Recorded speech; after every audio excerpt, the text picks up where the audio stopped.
Shalom peuple de Dieu, shalom les appelés de l'Éternel, shalom partout où vous suivez un seul notre moment.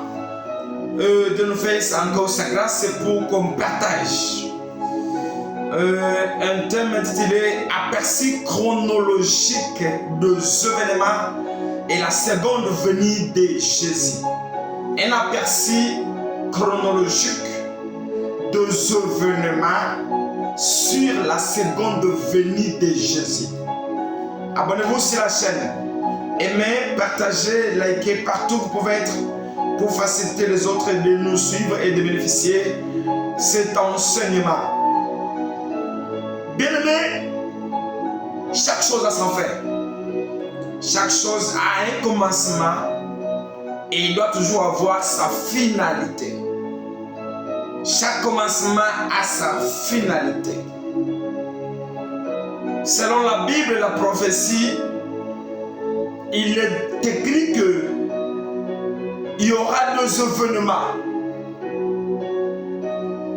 Comme c'était la question du disciple, maître, quels sont les signes qu'on doit s'appuyer sur pour nous montrer la fin ou l'avenir? La Bible énumère beaucoup, je ne peux pas même commencer par où terminer.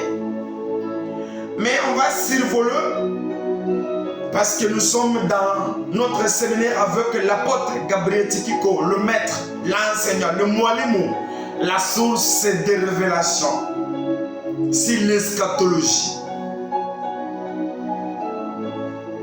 Maintenant, avant que la venue de Jésus soit là, il y aura d'abord l'arrivée de l'Antéchrist. Il viendra pour s'opposer au rôle. Il viendra pour séduire le peuple. Il viendra pour s'imposer.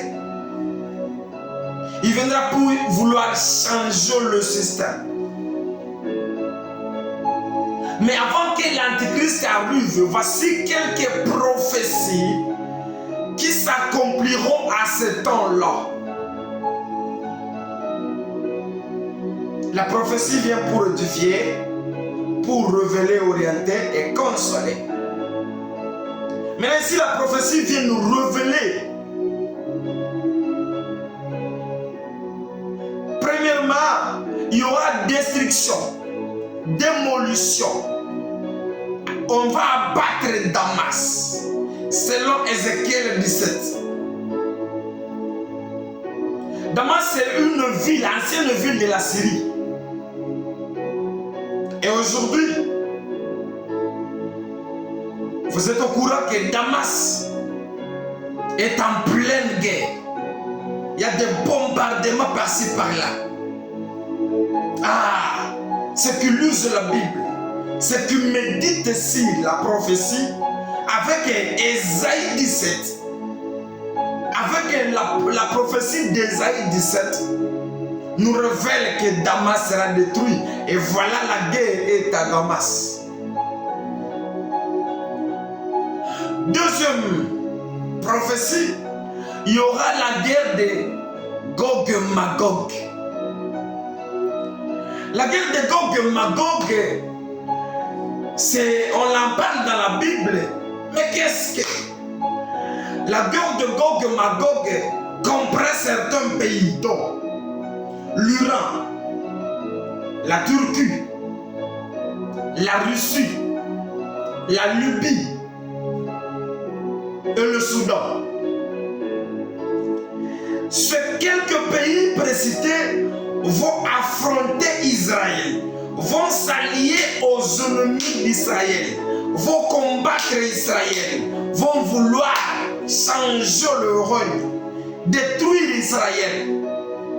Mais malheureusement, fort malheureusement pour eux, ils seront contrecarrés par Dieu lui-même comme il est le Dieu d'Israël. Quand vous lisez Ézéchiel 38-39, nous précise que malgré l'unité de Gog et Magog, Dieu va les contrecarrer parce qu'il est écrit: ne touchez pas à mes oies. troisième guerre, qui est troisième signe prophétique, c'est la guerre de Psaume 83. Dans Psaume, il est écrit qu'il y aura la guerre israélo-arabe. Il y aura des rumeurs de guerre contre Israël. Il y aura des séries de guerres contre Israël. Ça, c'est selon Psaume 83. En lisant Psaume 83, qu'est-ce qui est écrit de 1 à 5? On nous dit, le peuple crie à l'Éternel, disant, oh Dieu, ne reste pas silencieux. Ne reste pas à l'écart de Dieu. Vois comment ton ennemi, tes ennemis comptent, rognent, révèlent, lèvent la tête contre, avec la ruse, conspire contre ton peuple, complote contre ceux que tu chéris. Ça, c'est le peuple qui crie à l'Éternel. La nation fait recours à l'Éternel. Oh Dieu, ne reste pas silencieux. Venez, disent-ils, détruisez-le, afin que le nom d'Israël ne soit plus parlé. L'ennemi d'Israël voudra faire disparaître les nations de Dieu. C'est selon Psaume 83. Ça, c'est une prophétie qui anticipera avant que l'Antichrist n'arrive. Dans Joël 3:1, on dit, quand je t'habillerai la fortune de Juda, quand je ressemblerai mon peuple dans la vallée de Josaphat, je jugerai Jérusalem. Zacharie 12 nous dit, je ferai de Jérusalem ma coupe, qui fera chanceler. Il sera ivre.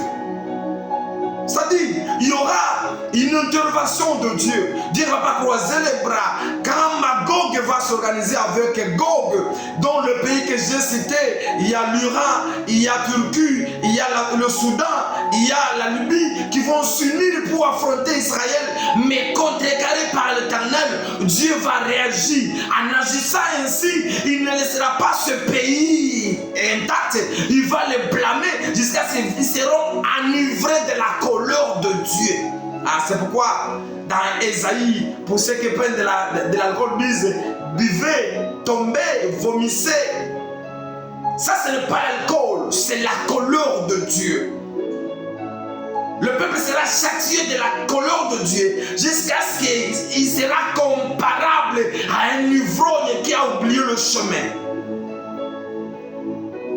Et voilà combien de fois nous sommes là pour interpeller les hommes spirituels. Le temps dans lequel nous sommes, c'est un dernier temps où l'accomplissement prophétique est en cours. Nous sommes appelés à veiller. Veiller parce qu'on ne sait ni l'heure, ni le jour, ni le temps. Veillez dans la sainteté, veillez dans la pureté, veillez dans l'amour, veillez en mettant la parole de Dieu, veillez en évitant le mal, afin que le jeune époux puisse arriver. On vous racontera peu comme jeune épouse, afin d'être enlevé pour aller célébrer la noce. Que Dieu vous bénisse, que Dieu vous protège. Merci beaucoup pour ce fait de ce jour. Sois béni abondamment. Bye.